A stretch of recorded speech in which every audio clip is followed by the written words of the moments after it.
Magsiawit tayo sa Diyos na papuring kalugod-lugod. Magsiawit tayo sa Diyos ng haleluya. Magsaya pagkat nakita ang dakilang poon. Tugtugin mga trumpeta pagkat nabuhay siya.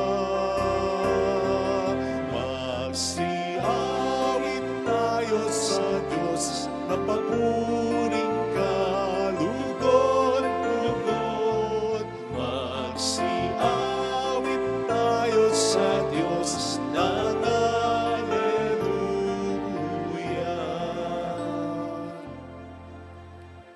Sa ngalan ng Ama at ng Anak ng Espiritu Santo, Amen. sumainyo ang Panginoon At sumaiyo rin. upang tayo maging marapat sa misang ito, halina't magsisimula para sa ating mga kasalanan at pagkukulang. Tayo pong lahat, inaamin ko sa makapangyarihang Diyos At sa inyo, mga kapatid, nilubha akong nagkasala sa isip, sa salita at sa gawa, at sa aking pagkukulang. Kaya sinasamo ko sa mahal na Birheng Maria, sa lahat ng mga anghel at mga banal, at sa inyo mga kapatid, na ako'y panalangin sa Panginoong ating Diyos. Kaawaan tayo na mapagmahal na Diyos, patawarin sa ating mga sala, at patnubayan hanggang sa buhay na walang hanggan. Amen. Panginoon, kaawaan mo kami. Panginoon, kaawaan mo kami. Kristo, kaawaan mo kami. Kristo, kaawaan mo kami. Panginoon, kaawaan mo kami. Panginoon, kaawaan mo kami.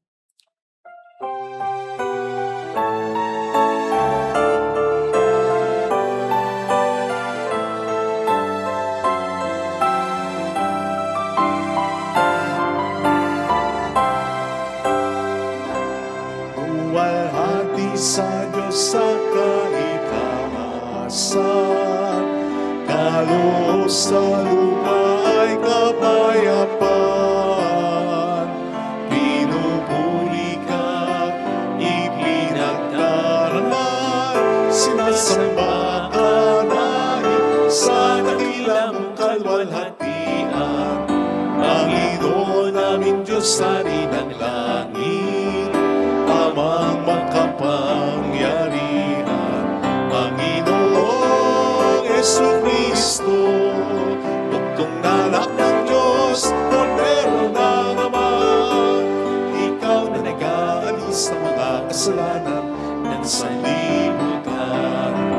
Tanggapin mo ang aming kahilingan, ikaw na naluluklok sa kanan ng Ama.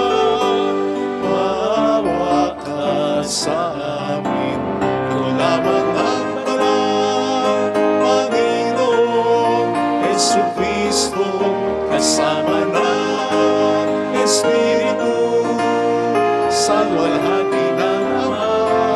Amen, amen, amen, amen. Yumuko tayo, maaaring ibulong sa Panginoon ang ating intensyon.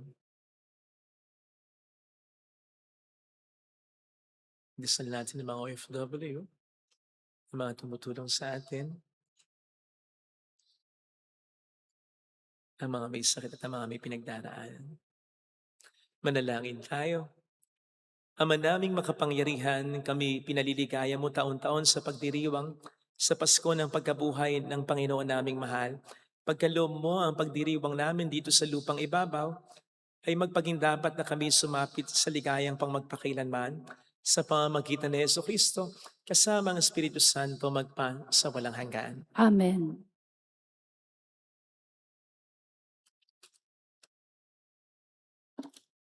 Ang salita ng Diyos mula sa mga gawa ng mga apostol. Minsan, 3 ng hapon, oras ng pananalangin, nagpunta sina Pedro at Juan sa templo. Sa malapit sa tinatawag na pintuang maganda ay may isang lalaking ipinanganak na lumpo. Dinadala siya roon araw-araw upang magpalimos. Nang makita niya sina Pedro at Juan na papasok sa templo, siya ay nanghingi ng limos. Tinitigan siya ng dalawa at sinabihan ni Pedro, "Tumingin ka sa amin." Tumingin nga siya sa pag-asang siya ay lilimusan. Ngunit sinabi ni Pedro, "Wala akong pilak o ginto, subalit may iba akong ibibigay sa iyo. Sa ngalan ni Kristong taga Nazaret, lumakad ka." Hinawakan niya sa kanang kamay ang lumpo at itinindig. Pagdakay, lumakas ang mga paa at bukong-bukong ng lalaki. Ito'y napalukso at nagsimulang lumakad. Palukso-lukso siyang pumasok sa templo kasama nila at masayang nagpupuri sa Diyos. Nakita ng lahat na siya'y lumalakad at nagpupuri sa Diyos. Nang gilala sila nang makilala nilang siya ang pulubing dati nakaupo sa pintuang maganda ng templo. Ang salita ng Diyos. Salamat sa Diyos.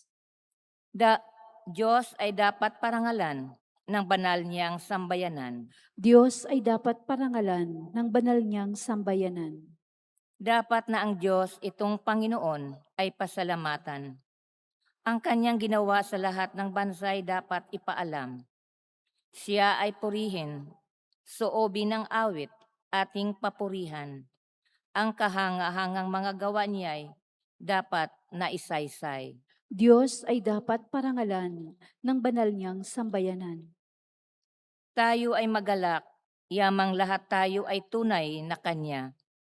Ang Kanyang pangalan, ang pangalang banal, napakadakila.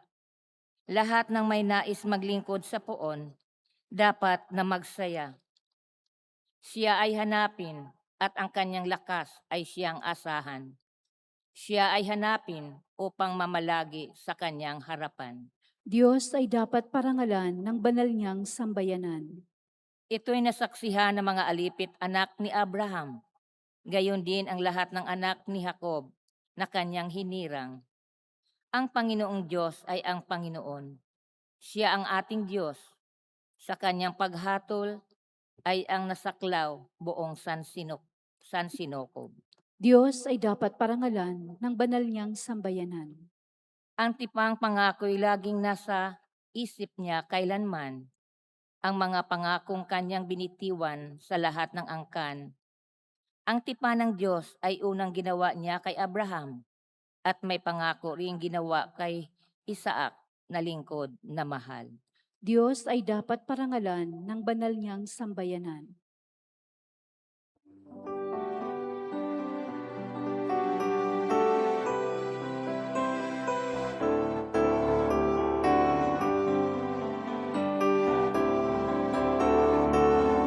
Hallelujah, hallelujah, hallelujah. Hallelujah, hallelujah, hallelujah, hallelujah. Hallelujah, hallelujah, hallelujah.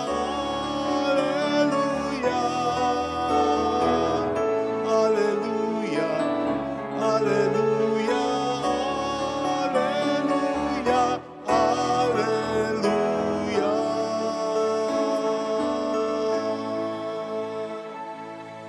Sumainyo ang Panginoon. At sumayo rin. Ang mabuting balita po ng Panginoon ayon kay San Lucas. Papuri sa iyo, Panginoon. Nang araw ding iyon, ang dalawa sa mga alagad ay patungo sa isang nayong tinatawag na Emmaus. May 11 kilometro ang layo sa Jerusalem. Pinag-uusapan nila ang mga pangyayari. Samantalang nag-uusap sila at nagtatanungan, lumapit si Jesus at nakisabay sa kanila. Siya'y nakita nila, ngunit hindi nakilala agad. Tinanong sila ni Jesus, ano bang pinag-uusapan ninyo? At tumigil silang nalulumbay. Sinabi ng isa ng pangalan Cleopas, Kayo lamang po yata ang dayuhan sa Jerusalem na hindi nakakaalam ng mga bagay na katatapos pa lamang nangyari roon. Anong mga bagay? Tanong niya. At sumagot sila, tungkol kay Jesus na taga Nazaret, isang propetang makapangyarihan sa gawa at salita, maging sa harapan ng Diyos at ng mga tao. Isinakdal siya ng aming mga punang saserdote at mga pinuno upang mahatulang mamatay. At siya'y pinako sa krus. Siya pa naman ang inaasahan naming magpapalaya sa Israel. Di lamang yan, ikatlong araw na ngayon mula nang mangyari ito, nabigla kami sa ibinalita ng ilan sa mga babaeng kasamahan namin. Maagang maaga raw rin silang nagpunta sa libingan at hindi nila natagpuan ang kanyang bangkay. Nagbalik sila at ang sabi, nakakita raw sila ng isang pangitain. Mga anghel na nagsabing buhay si Jesus. Pumunta rin sa libingan ng ilan sa mga kasama namin at gayon nga ang natagpuan nila. Ngunit hindi nila nakita si Jesus. Sinabi sa kanila ni Jesus, kaya hangal ninyo. Ano't hindi nyo mapaniwalaan ang lahat ang sinabi ng mga propeta? Hindi ba't ang Mesiyas ay kailangang magbata ng lahat ng ito bago niya kamtan ang kanyang marangal na katayuan? At ipinaliwanag sa kanila ni Jesus ang lahat ng nasasaad sa kasulatan tungkol sa kanyang sarili, simula sa mga aklat ni Moises hanggang sa sinulat ng mga propeta.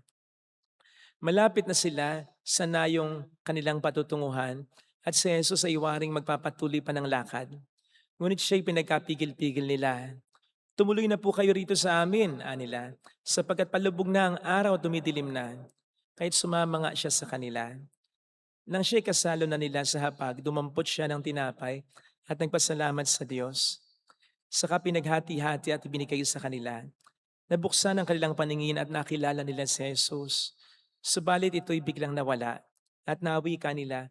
Kaya pala ganun ang pakiramdam natin habang tayo kinakausap sa daan at ipinapaliwanag sa atin ang mga kasulatan. Noon di tumindig sila at nagbalik sa Jerusalem. Naratnan nilang nagkakatipon ang 11 at ang mapangkasama nila na nag-uusap-usap. Muling ang nabuhay ang Panginoon na pakita kay Simon. At isilaysay naman ang dalawa ang nangyari sa daan at kung paano nila siyang nakilala ng paghati-hati niya ang tinapay. Mga kapatid, ang mabuting balita ng Panginoon. Pinupuri ka namin, Panginoong Hesukristo. Welcome sa Our Lady of Lasal at Quasay Parish kung saan ayos lang pong umiyak at samahan tayo ng mahal na ina sa pag-iyak at sa pagdarasal upang maging maayos ang lahat. Ang buhay daw po natin ay isang paglalakbay at tulad ng karaniwang paglalakbay, gusto natin meron tayong kasama. Lalo pat kung ang paglalakbay natin ay matagal at mahirap talaga. Hindi man mawala lahat ay malaki ang nababawas sa takot at lungkot na ating nadarama kapag sa paglalakbay sa buhay ay meron tayong kasama. Kamakailan, just the other day, nakaramdam po ako ng matinding lungkot at takot sa paglalakbay ko sa buhay na ito. Sapagkat inatake po ako ng severe acid reflux. Nauna po dito ay uminom kasi ako ng apple cider with honey. Kasi nung magsimula akong magmisa, nung umaga, wala akong boses. So, nag-take ako ng apple cider with honey nang walang laman ang tiyang ko. At dahil hindi sanay ang tiyang ko, naging uncomfortable na ako. Mas lumala pa ito ng konti lang yung kinain ko ng breakfast, nag-vitamins pa ako. Pero okay. So naghalo na, naghimagsika na yung matinding acid sa tiyan ko. Nung una, nakayanan ko naman nung umaga kasi marami pa akong kasama, marami pa akong nakakausap, marami pang nagsasabi sa akin kung ano dapat kong gawin, mga gamot na dapat kong inumin. Kaya kahit papaano gumanda pa yung pakiramdam ko. Kaya lang nung gabi, bumalik at mas matindi na. Alam po nyo yun, parang nilalamukot yung bitukan niyo. Kaya nagsukat tayo na ako. At nagsusukat tayo pa ako ng kahit wala na akong isusuka o itutumi. Sorry po, pero ganun katindi. Not to mention, ang pinaka-concern ko nung una, bago pa ako magkaganito, ay yung katawang ko. Kasi nga po, di ba, katatapos lang ng pagdiriwang ng mga mahal na araw at linggo ng pagkabuhay. Nag-iisa lang naman po ako dito. So patang-pata yung katawan ko. As a matter of fact, nung araw na yon, nung umaga rin, nagpamasahe ako. Pero at one point, sabi ko doon sa nagmamasahe, ayoko, tama na. Kasi nga po, kapag minamasahe niya yung likod ko, ang sakit talaga ng tiyan ko. Grabe. Doon ko naisip na maintindihan mo talaga yung iba na dumaranas ng matinding sakit na matagal na hinahangad nilang kunin na sila. As yung naramdamang kombinasyon ng severe pain ng katawan ko at yung severe pain dulot ng acid reflux. Of course, hindi ko naman po sinabi, Lord, kunin mo na ako. Sabi ko lang, naintindihan ko lang yung mga may kalagayan gano'n, ano. Kasi nung ko lang po naranasan yun eh. Magkahalo talagang matitinding takot at lungkot ang naramdaman ko. Kasi aside from that severe pain, wala pa akong kasama. I mean, may mga kasama ako dito, nasa ibaba sila, nasa 4th floor ako. Tapos tinatawagan ko rin, tulog na. Kasi may masama ring pakiramdam sila. And then, nagte-text din ako sa iba kong mga kaibigan. Alam niyo yung may makasama ka lang kahit through PM, kahit through text. Bukod sa ayaw kong makaabala, pero wala talaga eh. Kaya nakapag-post na ako ng message sa FB or sa Meta. Sabi ko, pasensya na po sa istorbo. Kung meron man pong makakakontak ng ambulansya na malapit dito, paki-pick up na po ako because I need to go to the hospital.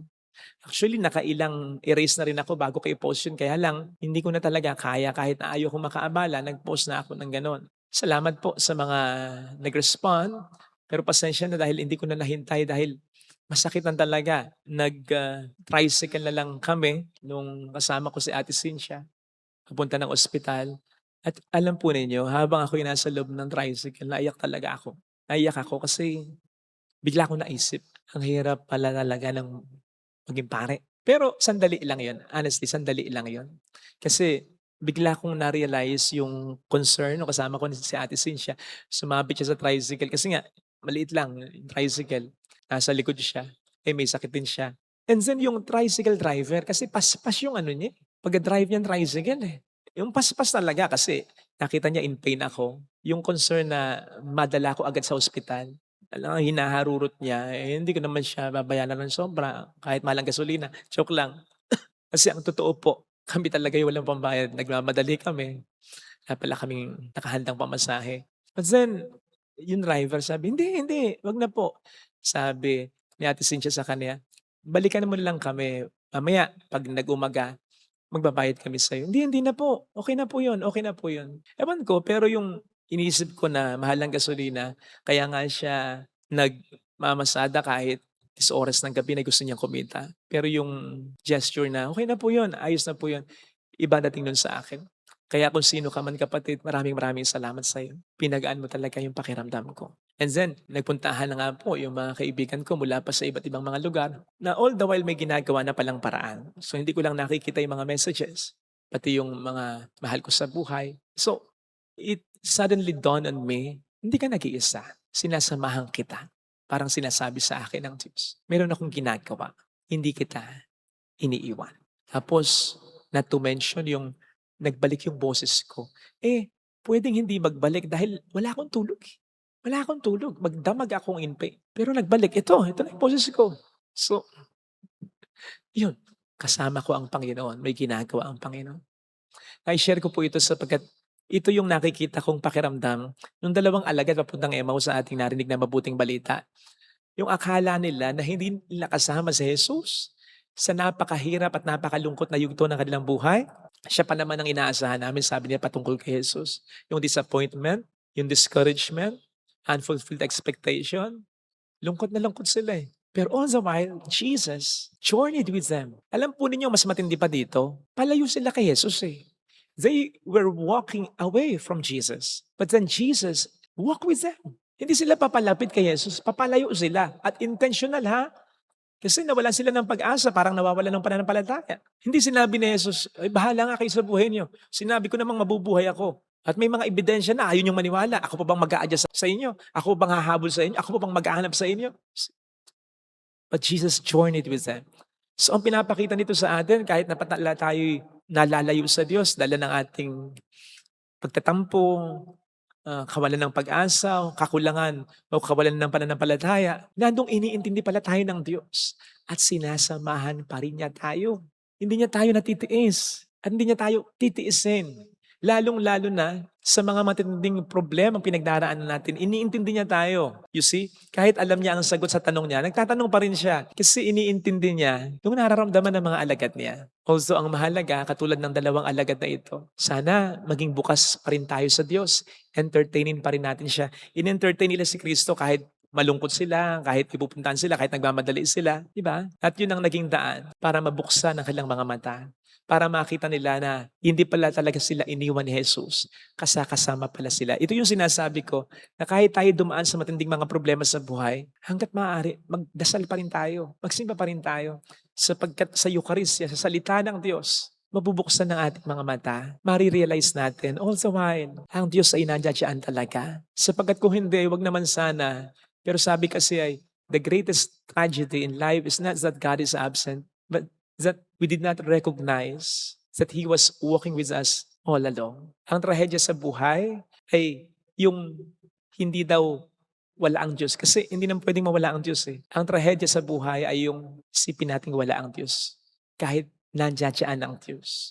Kahit hindi nagpapabaya ang Diyos. Trahedya yun kasi God walking with us, ang ibig sabihin nun, may pag-asa pa. God walking with us, journeying with us, being with us, ang ibig sabihin nun, may plano pa siyang maganda sa kabila ng ating matinding problema. Pero dapat pagbuksan din natin siya. Huwag tayong totally mawawala ng pananampalataya at pagtingin sa Kanya. Ito sana mga kapatid, ang ating pagdasal na biyaya sa ating banal na misa. Ilagay natin ang ating kanang kamay sa tapat ng ating puso.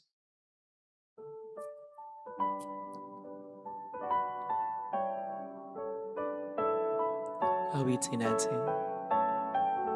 Alam kong may magagawa ang Diyos.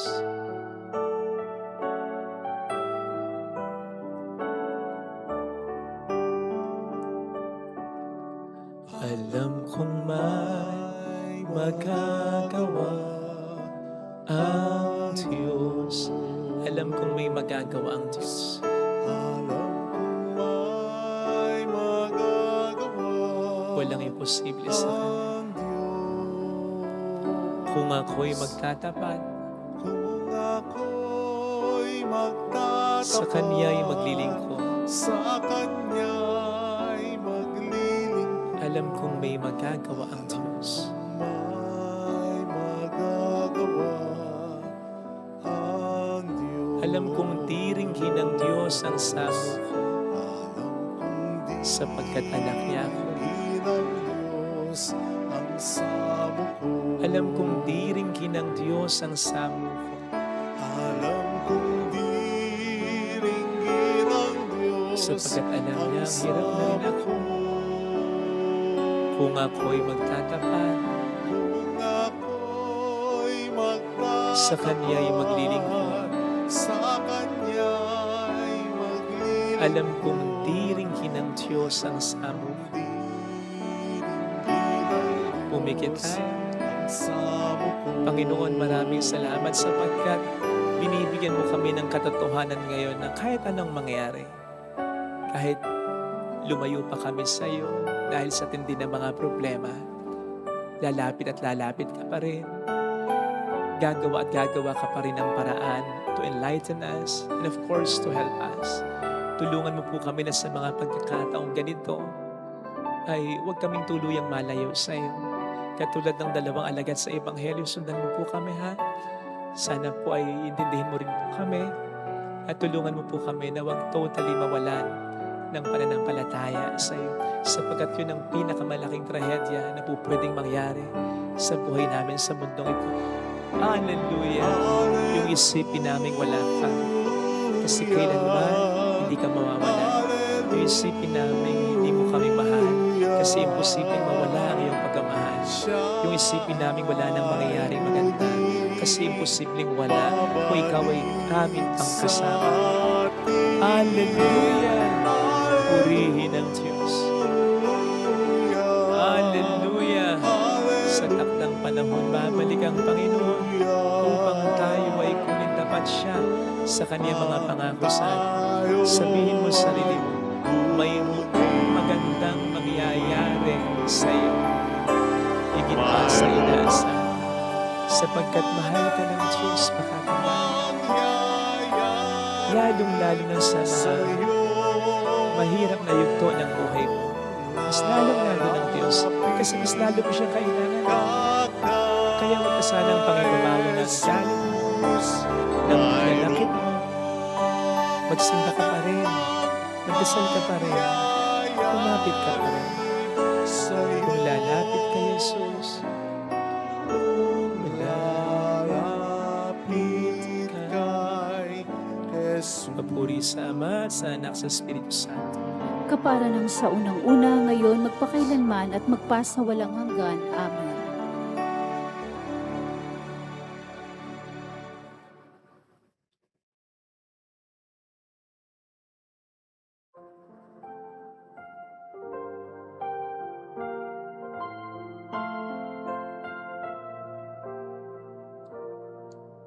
Narito ang aming alay,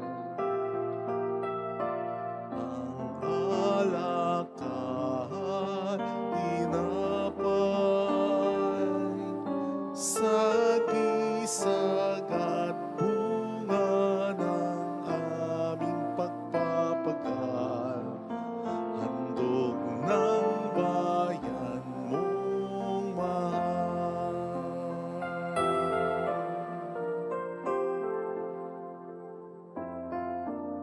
Laan na alay sa iyong palad, buhay namin pagsisikap, huwag nawang hadlangan ang aming kakulangan, handog namin sa iyo lamang.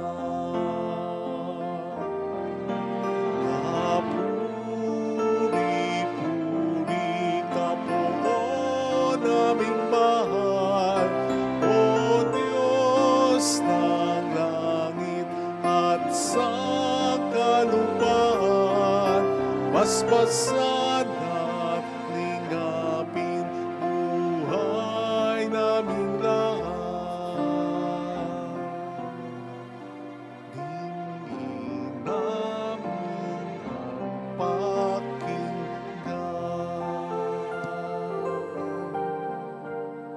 Manalangin tayo, pang ating handog ay maging kalugod-lugod sa Diyos amang makapangyarihan. Tanggapin nawa ng Panginoon itong paghahain sa iyong mga kamay, sa kapurihan niya at karangalan, sa ating kapakinabangan at sa buong sambayanan niyang banal.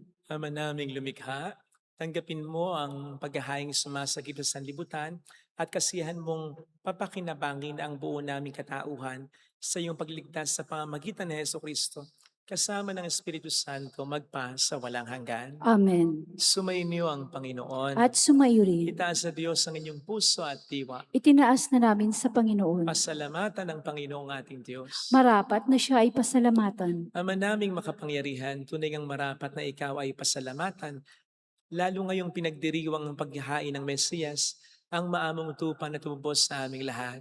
Ang iyong anak na minamahal ay naghahain ng sarili niyang buhay. Siya ang tupang maamong umakot sa kaparusahan upang mapatawad ang kasalanan ng sanlibutan. Sa pagkamatay niya sa banal na krus ng kamatayan namin ay kanyang nilupig. Sa pagkabuhay niya bilang manunubos, pag-asa at pagkabuhay ay aming nakamit. Kaya kaisa ng mga anghel na nagsiawit ng papuri sa iyo ng walang humpay sa kalangitan, kami nagbubunyi sa iyong kadakilaan. Santo, Santo, Santong Panginoong Diyos ng mga hukbo, napupuno ang langit at lupa ng kadakilaan mo. O sana sa kaitaasan, pinagpala ang naparirito sa ngalan ng Panginoon. O sana sa kaitaasan. Ama naming banal, ikaw po ang bukhal ng tanang kabanalan, kaya't sa pamamagitan ng iyong Espiritu, gawin mong banal ang mga kaloob na ito upang para sa amin ay maging katawan at dugo ng aming Panginoong Hesukristo. Bago niya pinagtiis ang kusang loob na maging handog, hinawakan niya ang tinapay, pinasalamatan kaniya, pinaghati-hati niya iyon, niabot sa kaniyang mga alagad at sinabi, tanggapin ninyong lahat ito at kanin.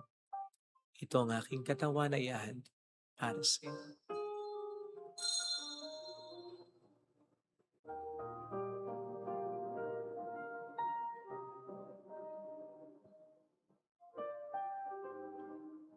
Kayo din naman ang matapos ng hapunan, nawakan niya ang kalis. Muli kaniyang pinasalamatan. Nibot niya ang kalis sa kaniyang mga alagad at sinabi, tanggapin ninyong lahat ito at inumin. Ito ang kalis ng aking dugo ng bago't walang hanggang tipan. Ang aking dugo na ibubuhos para sa inyo at para sa lahat sa ikapagpatawad ng mga kasalanan. Gawin niyo ito sa pag-alala sa akin.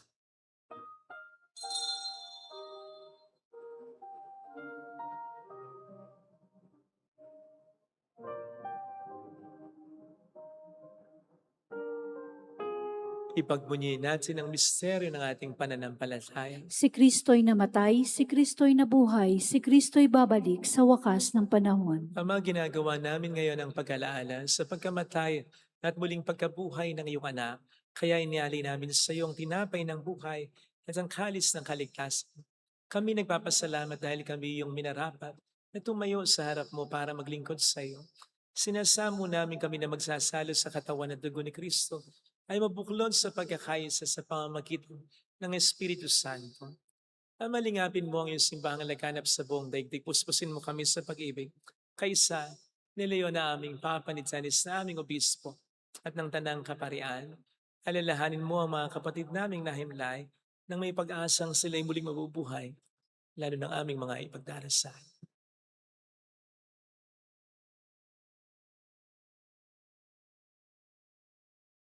Kaawaan mo sila at patuloyin sa iyong kaliwanagan.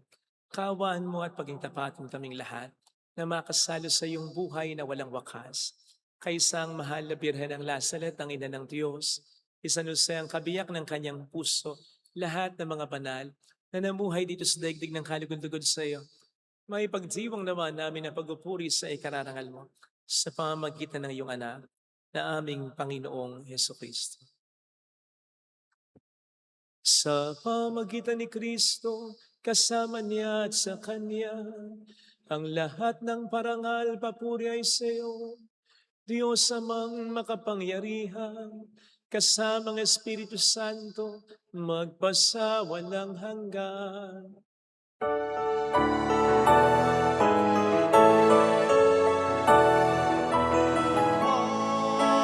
Amen.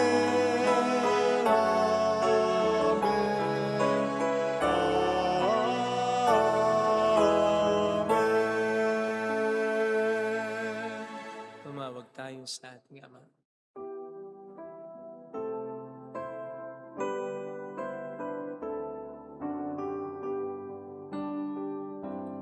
Ama namin, sumasalangit ka, sambahin ang ngalan mo, mapasa amin ang kaharian mo, sundin ang loob mo dito sa lupa para ng sa langit. Bigyan mo kami ngayon ng aming kakanin sa araw-araw. At patawarin mo kami sa aming mga sala, para na pagpapatawad namin sa nagkakasala sa amin. At huwag mo kaming ipahintulot sa tukso, at iadya mo kami sa lahat ng masama. Hiling namin kami adya sa lahat ng masama, pagkalooban ng kapayapaan araw-araw, ligtas sa kasalanan, samantalang aming pinaghahandaan ang dakilang araw ng pagpapahayag ng tagapagligtas namin sa Heso Kristo. Sapagkat iyo ang kaharian, ang kapangyarihan at ang kapurihan magpakailanman. Amen. Panginoong Heso Kristo, sinabi mo noon, sinasabi mo rin sa amin ngayon, Kapayapaan ang iniiwan ko sa inyo, aking kapayapaan ang binibigay ko. Tunghayin mo ang aming pananampalataya, huwag ang aming pagkakasala. Pagkalooban mo kami ng kapayapaan at pagkakaisayon sa iyong kalooban, kasama ang Espiritu Santo magpasa walang hanggan. Amen. Ang kapayapaan ng Panginoon ay sumainyo nawang lahat. At sumayo rin. Magbigayan tayo ng kapayapaan sa isa't isa. Kapayapaan. Peace be with you. Kordero ng Diyos na Na nag-aalis ng mga kasalanan ng sanlibutan, maawa ka sa amin.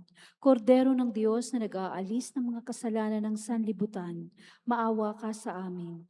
Kordero ng Diyos na nag-aalis ng mga kasalanan ng sanlibutan, ipagkaloob mo sa amin ang kapayapaan.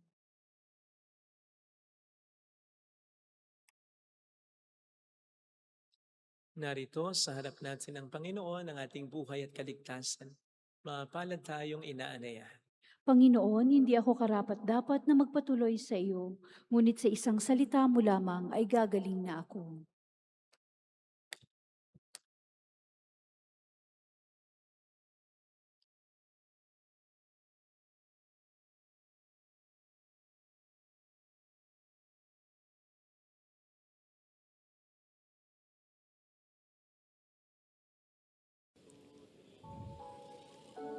Panalangin para sa espiritual na pakikinabang. Panginoong Hesus, ako ay naniniwala na ikaw ay nasa kabanal-banalang sakramento. Iniibig kita ng higit sa lahat at ninanasa kong tanggapin ka sa aking kaluluwa. Sapagkat sa mga sandaling ito, hindi kita matatanggap sa sakramento. Tumuloy ka sa espiritu sa aking puso. Niyayakap kita na para bang naririto ka na. Inaalay ko ng buong buo ang aking sarili sa iyo. Huwag mong hayaang mawalay ako sa iyo. Amen.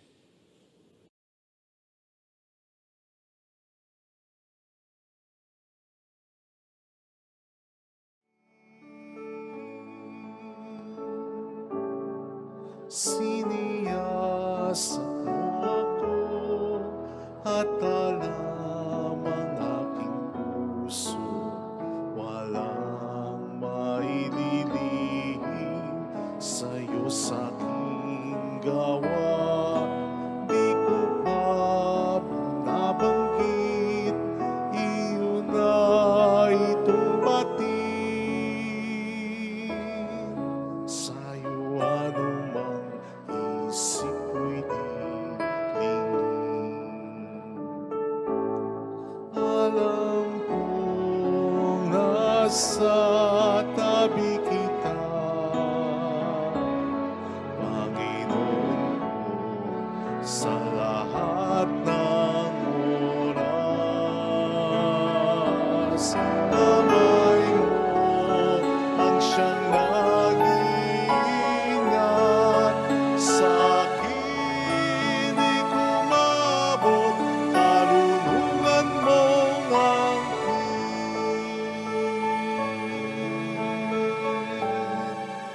Diyos ako ay siyasatin, alamin ang damdamin.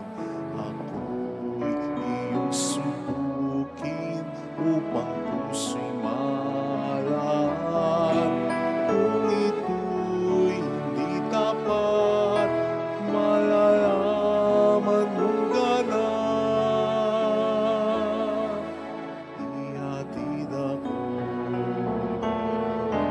ihatid ako, ihatid ako sa buhay mong wagas.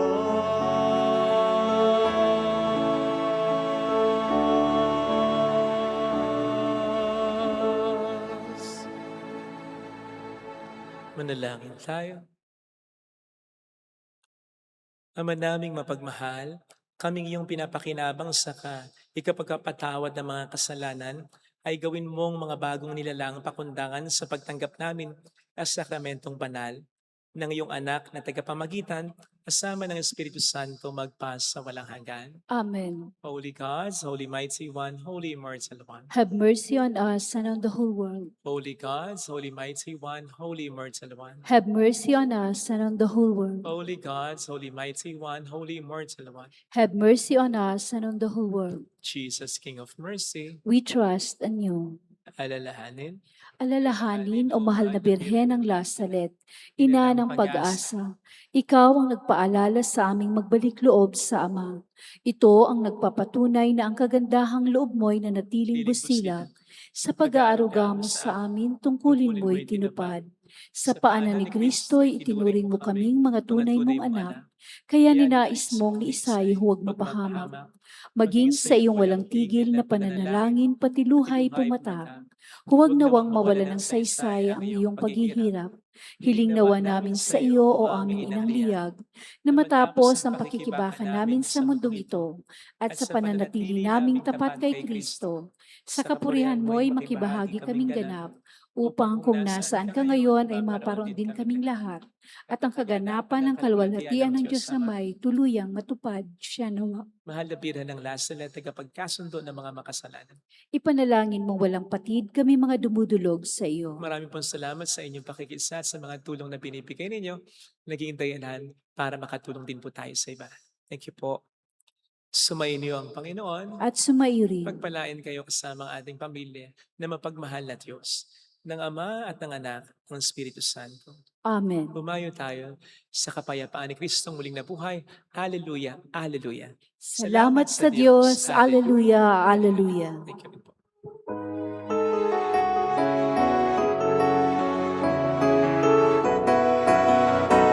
Walhati at papuri sa iyo, Panginoon, Diyos Ama at Anak at Espiritong Banal.